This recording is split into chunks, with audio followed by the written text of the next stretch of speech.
안녕하십니까. 2024년 8월 24일 차병무인 팩트 시작하겠습니다. 어제 오후에 이원석 검찰총장이 김건희 여사 명품 파우치백 수사 결과와 관련해서 이런 발표를 했습니다. 검찰총장이 김건희 여사의 청탁금지법 위반 사건을 알선수재, 변호사법 위반 법리를 포함해 검찰 수사심의위에 회부하고 전원 외부 민간위원으로 구성된 위원회의 심의 절차를 거쳐 신중하게 처분하도록 했다. 검찰총장은 서울중앙지검의 수사 결과를 보고받고 증거 판단과 법리 해석이 충실히 이루어졌다고 평가했다. 사회적 관심이 집중되고 소모적 논란이 지속되는 이 사건에서 수사심의 절차를 거쳐 공정성을 제고하고 더 이상의 논란이 남지 않도록 매듭 짓는 것이 바람직하다고 결정했다. 이렇게 얘기를 했거든요. 자, 그러니까 이제 이원석 검찰총장의 이 수사심의 회부, 이 문제가 이제 이게 과연 어떤 의미를 담고 있느냐? 이게 이제 막 언론마다 다르고 평론가마다 다르고 이렇습니다. 그래서 제가 그 말씀을 드리려고 하는데, 왜 이런 시비가 벌어지냐면, 이원석 검찰총장은 9월 13일에 퇴임식을 합니다. 그리고 임기는 9월 15일까지인데요. 9월 13일이 금요일이고 9월 15일이 일요일입니다. 그러니까 일요일이니까 휴일 앞두고서 퇴임식을 미리 하는 겁니다. 그러나 임기는 9월 15일까지다. 그럼 그때까지 남은 날짜를 세보니까 23일, 어제 기준으로 23일밖에 안 남았다.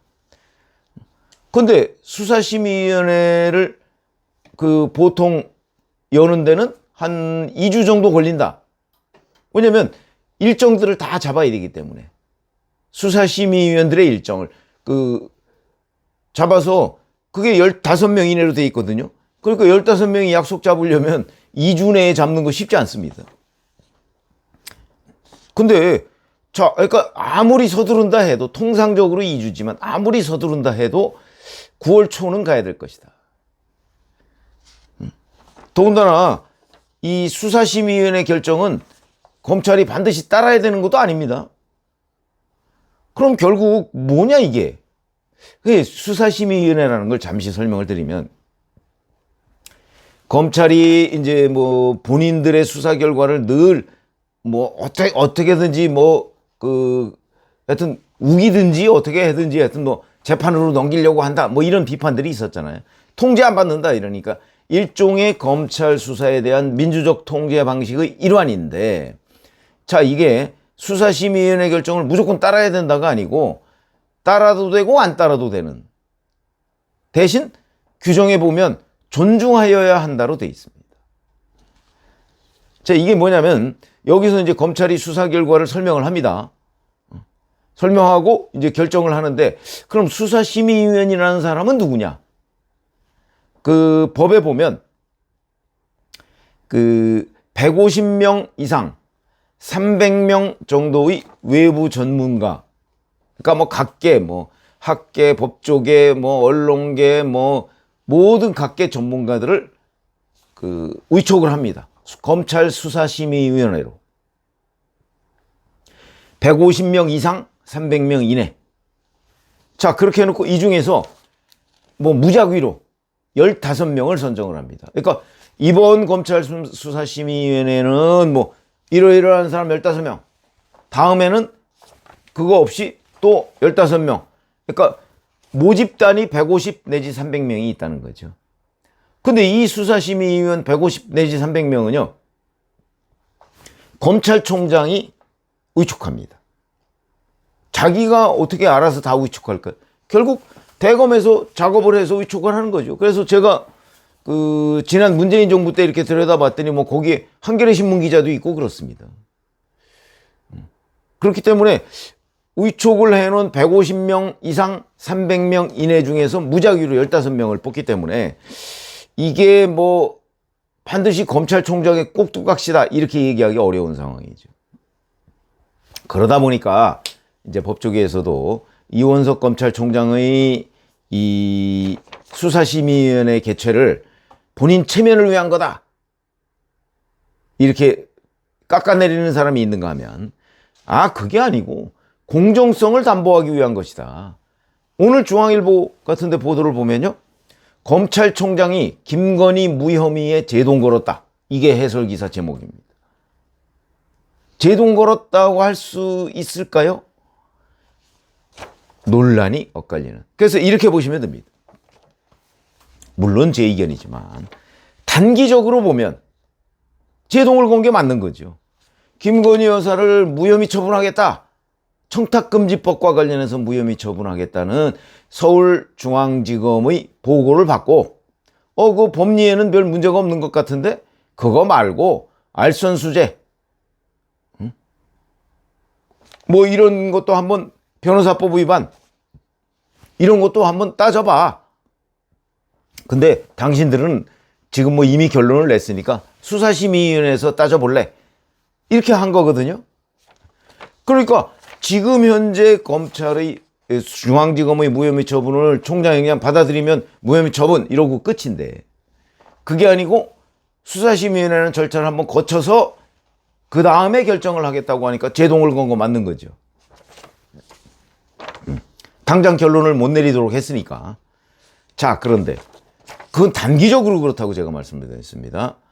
중기적으로 보면 중기적으로는 당장이 아니고 예를 들어서 수사심의위원회 결과가 나온 뒤에 중기적으로 보면 그 중기적으로 보면 오히려 승부수에 가깝다 저는 그렇게 봅니다.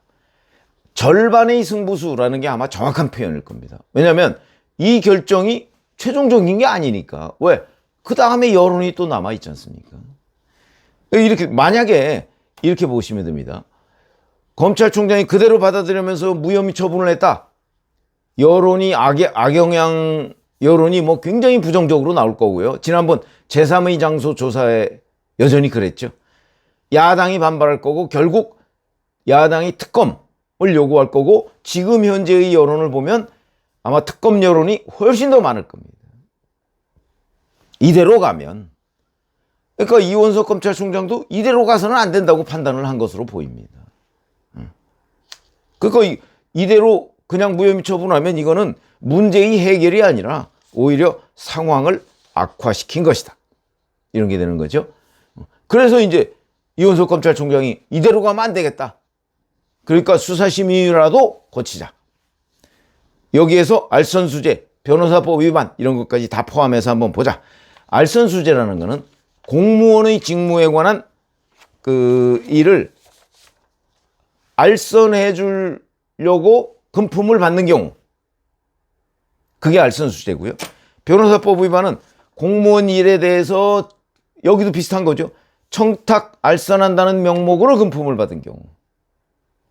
그러면 이제 이 판단의 근거는 과연 공무원 일에 관해서 청탁을 해주고 알선을 해줄 목적이 있었느냐 없었느냐 이에 대한 판단이 굉장히 중요한 기준이 되겠죠.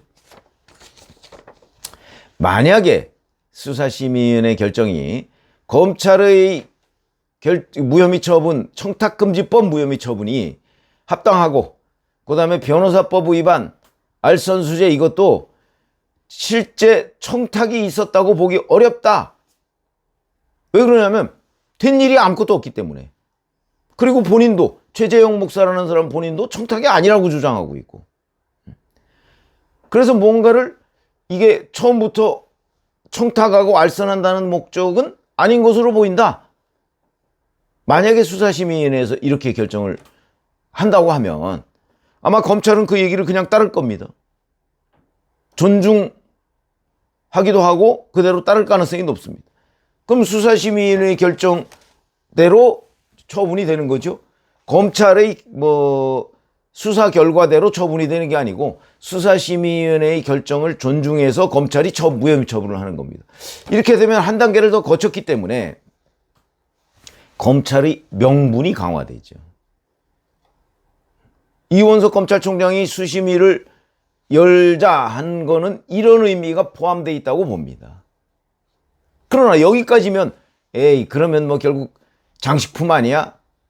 이렇게 생각하기 쉬운데 이게 뭐가 있냐면 만약에 수사심의위원회에서 이 무혐의 처분이 부당하다.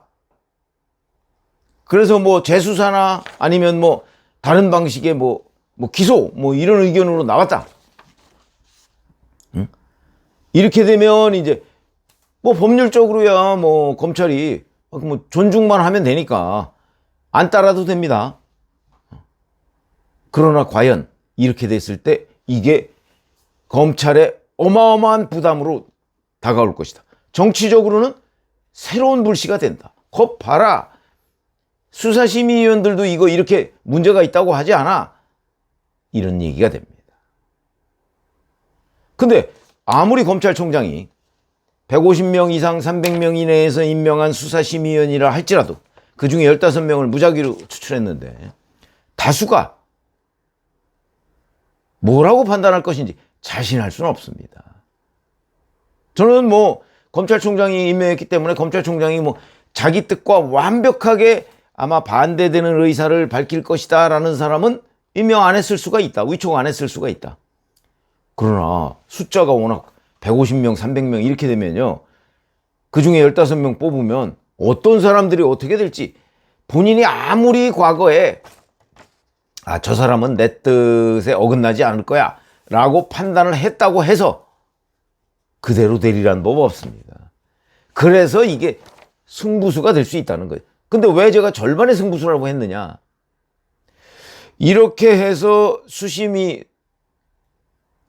이제 무혐의가 부당하다고 안 하고 합당하다고 해서 만약에 무혐의 처분을 했다. 그러면 그때 여론이 이제 잠잠해질까? 그건 미지수입니다. 미지수. 지금 현재 김건희 여사의 그 명품 파우치백 부분에 관해서 특검으로 가자 또는 이게 부당하다라고 하는 게 압도적으로 많습니다. 여론조사상으로 보면.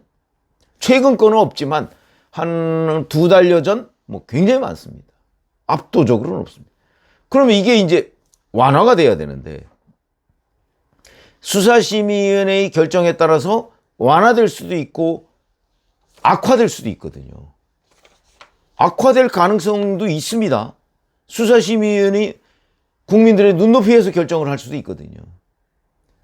그렇기 때문에 절반의 승부. 그러나 이게 이제 합당한 처분이다 라고 해서 그럼 문제가 완벽하게 해결되느냐?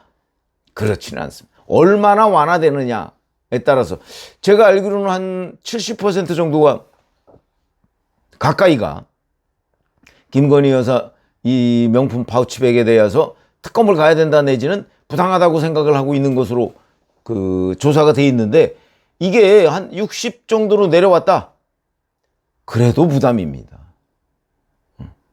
그래서 제가 절반의 승부수라고 하는 거예요. 근데 이게 50 밑으로 내려온다. 수사심의 검찰 조사하고 수사심의위원회 결정이 뭐 검찰 조사가 대충 맞고 저 알선수재나 변호사법 위반 혐의도 별로 인정되지 않는다. 왜냐하면 청탁 자체가 없었으니까. 이렇게 보면 그러면 예를 들어서 50 밑으로 내려올 수도 있죠.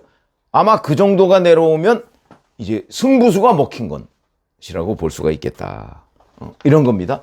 그래서 수사심의위원회라는 걸 한번 거치는데 이제 앞으로 이게 그 야당에서 얘기하듯이 그냥 통과이래다 이렇게 보기는 어렵고요. 다만 여기에서 어떤 결정이 나온다고 해서 그게 최종적으로 이 문제 끝 이렇게 보기는 어렵다. 그래서 제가 절반의 승부수. 그러니까 수사심의위원회의 결정이 어떻게 나오느냐에 따라서 여론이 또 한번 출렁거릴 가능성이 대단히 높기 때문에 그러나 그 출렁거린다고 해서 그게 최종 결정이냐? 또 그건 아니다. 그래서 제가 절반의 승부수 얘기를 한 것입니다. 고맙습니다.